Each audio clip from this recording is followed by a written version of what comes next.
Mugamba mutya abali ku channel yaffe eyitibwa Kyayiti YouTube channel yaffe kyembasaba mugende mu maaso nagyegattako. Olwaleero waliwo munnaffe yambuuzizza ku ntengotengo eyo nti buli lw'ogikozesa ekuleetera okuzimba wansi nga weebuuza nti obuntu bwo bwe bulina obuzibu oba byosikisa bye birina obuzibu. Entengotengo eyo kisookera ddala ddagala ddungi nnyo ku nsonga y'okukyalira ensiko. Bw'oyagala okuteekako abalongo, entengotengo eyo ejja kukolera. Mu abaana abatandika, entengotengo eyo ejja bakolera nnyo.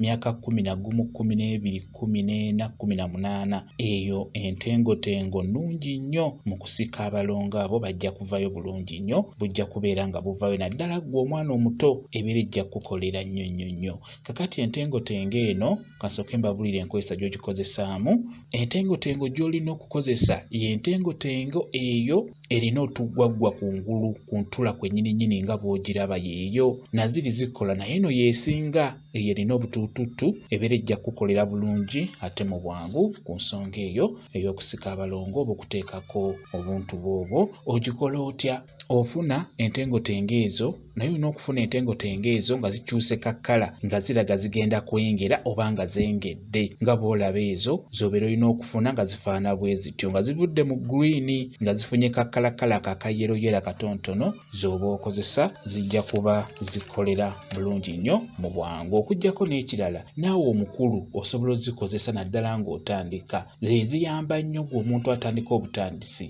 Ogifuna bulungi, bw'omala ogifuna osobola ogisuula mu kyoto. Bw'obanga mufumbira ku nku, gisuule mu kyoto naye ng'ogitunuulira, togikkiriza kusiiriira. Naawe w'obeera ng'olina sigiri era gisuule munda mu sigiri mu muliro wansi, beera ng'ogigenderera. Bw'eba ekyuse ng'eyidde giggyeeyo.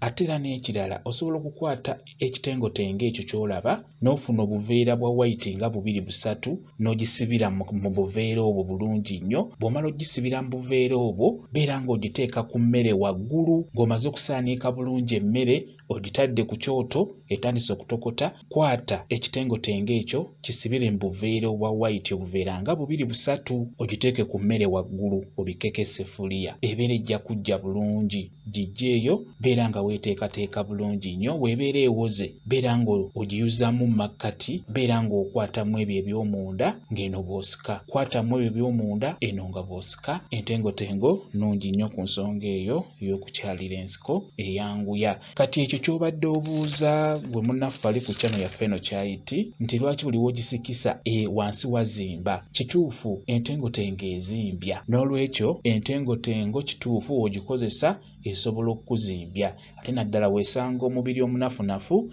eba ejja kwanguwa okuzimbya nga wakatandika. Gikozese ng'ekyo okimanyi nti buba bujja kuzimba, naye kirungi bumala ne bukkakkana ne butereera bulungi nnyo. Yeeyo entengotengo nnungi nnyo ejja kukuyamba ku nsonga y'okukyalira ensiko. Beera ng'ogiteekateeka bulungi. Bwe kityo bwe kiri. Kamba WhatsApp namba yange osobola okumbuuza, nja kwongera okunnyonnyola ku nsonga eyo. WhatsApp namba yange eri 0778734 yeeyo WhatsApp namba yange. Mwebale kubeera ku channel yaffe eyitibwa Kyayiti YouTube channel yaffe. Kyembasaba mugende mu maaso n'ogyegattako mubeere bulungi. Mweraba.